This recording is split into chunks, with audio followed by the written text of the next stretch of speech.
Welcome to the third video in the Daniel Fast playlist. This video is going to be known as the lunch video because I'm going to be showing you quite a few recipes and ideas of stuff that you can make for lunch that's quick and easy and very tasty. So let's get right into it.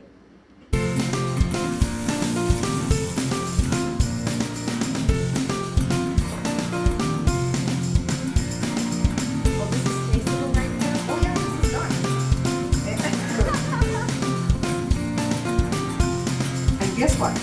My mom didn't turn her back on this. Mom, show me how to do the thing. That's when she's putting in ingredients in anything she's making. That's how she does this thing. Corn tortilla, that's already heated up. You could dip it in there and just take a bite. What Megan's doing. You're watching the Bear Pantry Show.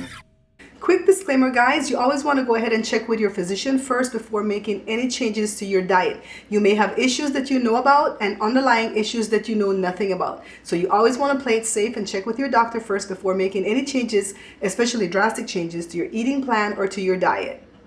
When making white rice, you want to measure from the tip of the spoon to this line. Brown rice is all the way to this line for the water.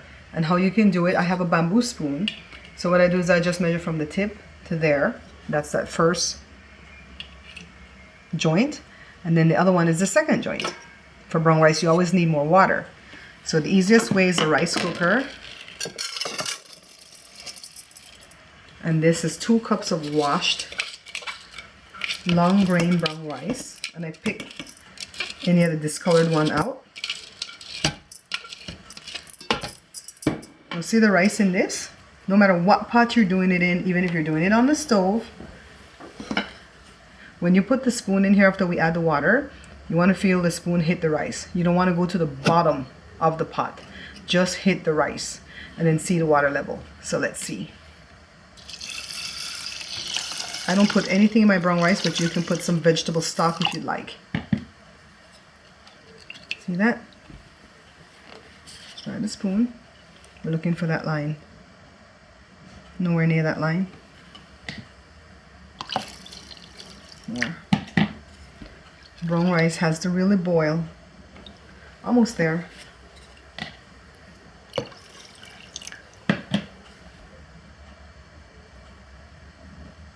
Okay. And that's what we need. Simple. Put it in here. Close the lid. Plug it in. And turn it on and walk away.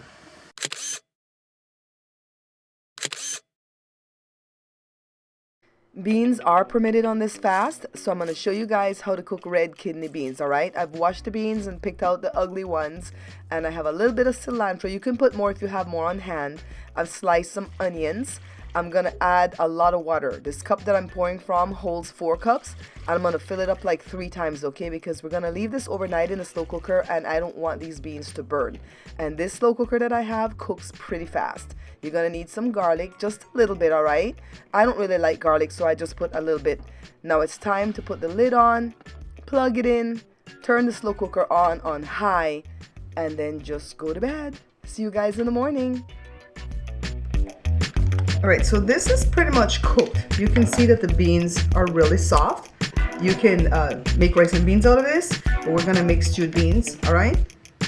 So I'm just going to go ahead and put everything in this pot. Why? Because I want this to cook down just a little bit more. So to reduce a little bit more, we're going to put it on the stovetop and let it simmer for a while, alright? While it's cooking, you want to go ahead and salt to taste and put some black pepper to taste. Alright, so this is only about 8 minutes, I would say, that we kind of let it reduce. And you don't want it to go much more than this because, you know, it is going to dry out as you let it sit there. And you can serve this over brown rice, or you could just eat a bowl of this all by itself. Alright, just salt and pepper. And I'll show you how to refry some of this, okay? There's nothing too difficult about refrying beans, guys. You just need some extra virgin olive oil and the pre-cooked beans. A lot of people will use shortening, lard, butter, high-fat oil, but the olive oil will do the trick each and every time. Use a potato masher like I'm doing right here and just mash them beans until they become the desired consistency that you like. Some people tend to like their refried beans on the thicker side. I tend to like mine more thin, so I'm gonna go ahead and quit while I'm ahead. So here you have it, guys, refried red kidney beans. I asked my family members to contribute their best recipe to the fast series, and Jada's giving us her garden salad. So she's got baby spinach, she's got romaine lettuce that's chopped, everything's washed of course, red, yellow, and orange peppers, and cucumbers. The trick to a beautiful salad is to like cut everything small and just layer everything to make the salad beautiful, okay? If it's beautiful, you're gonna wanna eat it. So she's got strawberries in this and carrots. Ooh, I like when people put fruits in garden salads. It makes me want to eat more. She's got some cherry tomatoes right here, and she's just making it all pretty. Now take a look. She's put the fruit sauce that we made earlier. Whenever I'm doing any kind of eating plan or fast or diet plan, I always try to see how I can implement my authentic Belizean dishes to make them compliant to the plan. So today, I'm gonna modify Belizean Dukunu to make it Daniel Fast compliant. So here we have Belizean Dukunu on page 94 of my cookbook, Beans and Rice and Jesus Christ. So the Dukunu calls for kernel corn in a can, cornmeal mix, salt and pepper of course, coconut milk, shortening, and some baking powder. So we're gonna omit the baking powder completely, and we're going to switch out the shortening to olive oil, or you could switch it out to coconut oil, but I'm going to switch out to olive oil. So let's get started. So because I'm only doing half the recipe that's in my book, I really have to show you what we're going to be using. So take a look right here. 2 cans of the kernel corn. Don't get the one that's creamed because that one has sugar added. 3 cups of the cornmeal mix, a teaspoon of salt and a teaspoon of black pepper. This is half of the can of coconut milk, and 1/8 of a cup of olive oil. We're gonna leave out the shortening, and we're gonna leave out the baking powder. The first thing you're gonna wanna do is just go ahead and dump your kernel corn with the juices. I'm only gonna do 1 can at a time because my little canister here is small. Any kind of blender will do this. And let me tell you, it really calls for you to grate the corn off of the cob, but I can't find that now. It's not the season for it. If you do that, you're gonna need way less of this cornmeal mix, okay? So I'm just gonna do it this way, the easy way.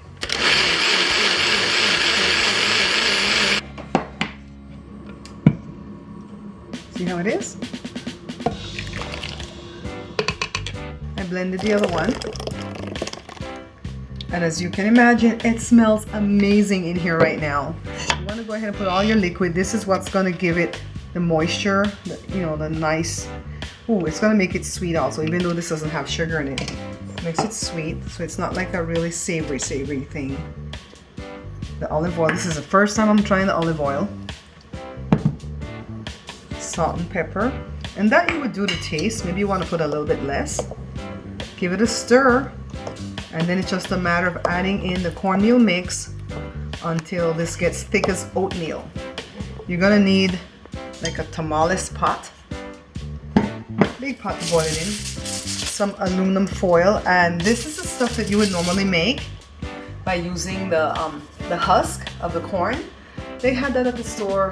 Why? I don't want to buy all that. I'm only going to be making a little bit, but if you want it more authentic, you can go ahead and do that, okay? So here, this is just to thicken this up. That's why I told you guys if you were using the corn on the cob, you wouldn't need too much of this at all, if any. But we're doing it for this century, people. Let's throw it all in.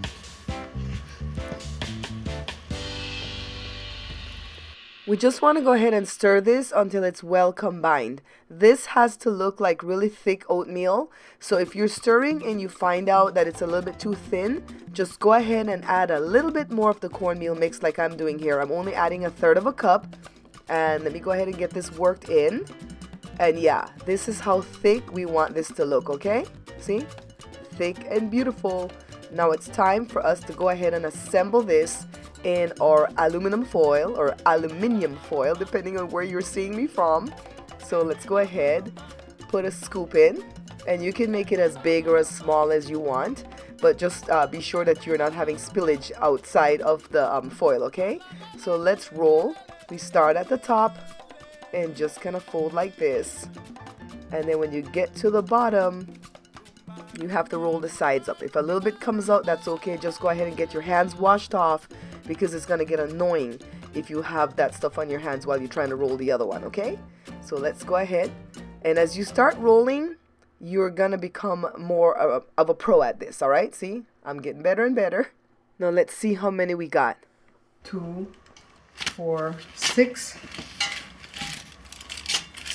8, 10. Just enough to last you all week. So just set this in a pot to boil. After it comes to a boil, time it for 1 hour. I'm just going to go ahead and put my lid on the pot. Leave it cracked open a little bit, okay? Because you don't want the water to boil over.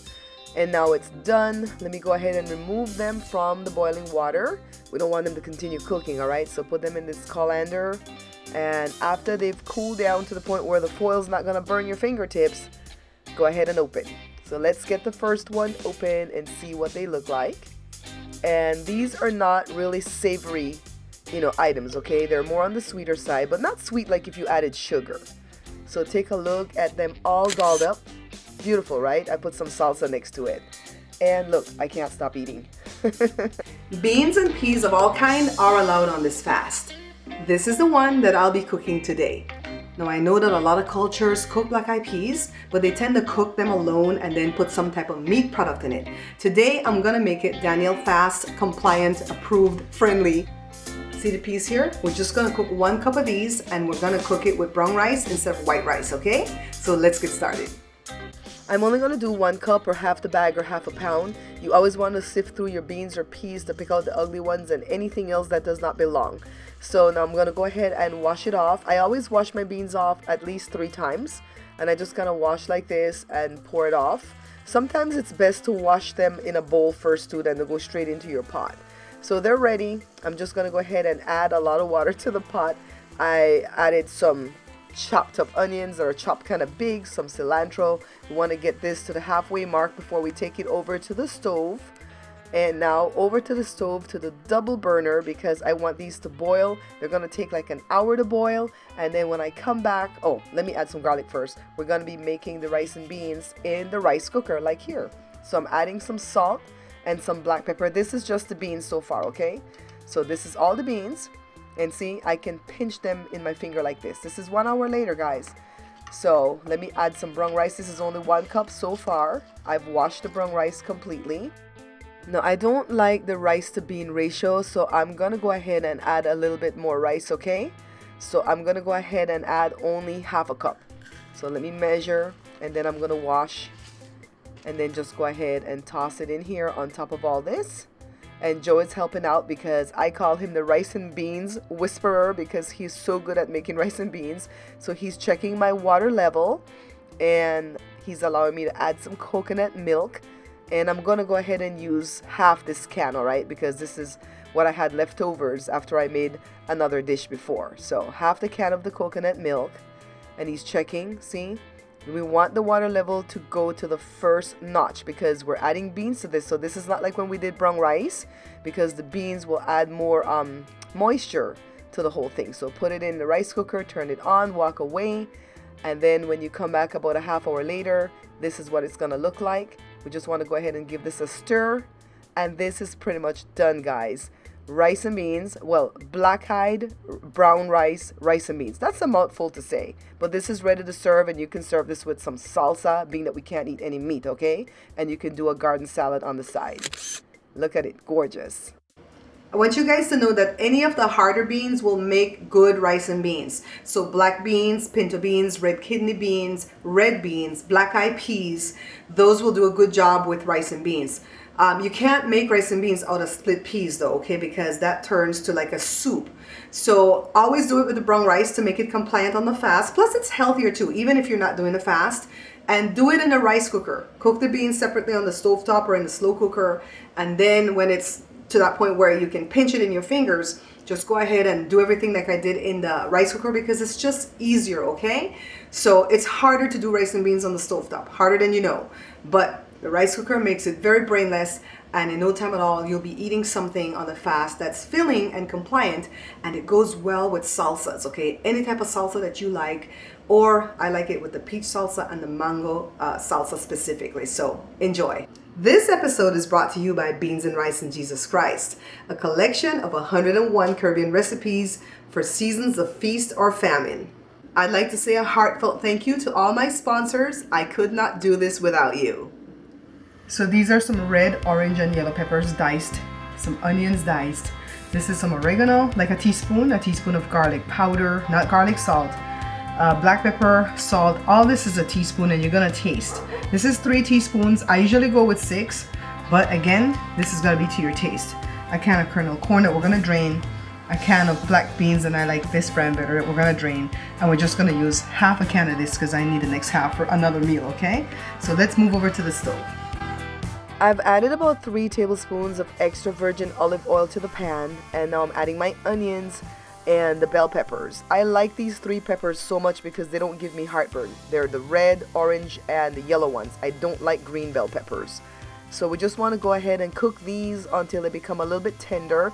I'm adding the oregano and the garlic powder, and then of course the salt and the black pepper, and then the chili powder. And remember, I'm using 3 teaspoons here, but most of the times I like to do 6 teaspoons. But that's too hot for most people's palate, okay? So you kind of want to like keep in mind if you're cooking for yourself or if you're going to be cooking for other people. So now I'm adding these stewed tomatoes or diced tomatoes to the pan. I like adding these to the recipes because they don't have any added sugar. The kernel corn, I don't really do corn in my chili, but because we can't have any meat, I'm just kind of throwing a whole lot of stuff to this chili to make it look rich and beautiful. And I think I really like the way it's looking right now. Let me go ahead and rinse off my beans. I don't like to put the broth that the beans sit in the pot, in the tin in my pot. I like to wash it off, okay? So I've added the beans, and look how gorgeous this is. Now, normally I would put a thickener like some kind of cornstarch, but we can't have that on the fast.